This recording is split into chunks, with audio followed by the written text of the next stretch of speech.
সেদ্ধ মাখছি। আমার মন খুব ভালো হয়ে গেছে, কারণ মাছগুলো মরে গেছিল তো, কান্না করছিলাম বলে আবার এনে দিয়েছে, নাহলে কেঁদেই যেতাম। এরকম আমি মাছের আনার কথা বলেছিলাম।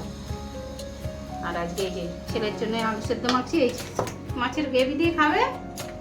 আর মনার জন্য এই যে লাউ দিয়ে মুগের ডাল, আর এই যে বড়া পোস্ত।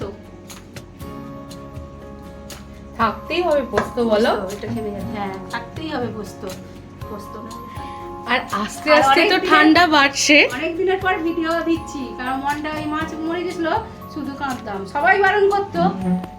কার কথা আর কে শোনে, আমার চোখ দিয়ে এমনি জল বেরিয়ে আসছে। এই মাছ এনে দিতে আবার মন খুশি হয়ে গেছে।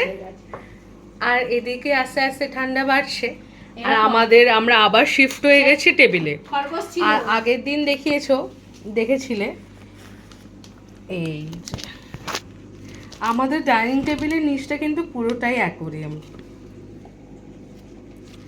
আর আসলে এইটা পেতেছি কারণ হচ্ছে না, নয়তো হচ্ছে কাঁচটা না স্ক্র্যাচ খেয়ে যাবে। আর আরেকবার সেই কালো এটা মরে গেছিল খরগোশটা, ও অনেকদিন কেঁদেছিলাম। কিছু আবার ওই পোষা জিনিস চলে গেলে আমার খুব কান্না পায়। তা বলে সবাই, কিন্তু আমার চোখ দিয়ে জল আমি থামাতেই পারি না। আর মায়ের সবকিছু আবদার রাখতে, মানে আমাদের আলাদিনের প্রদীপ।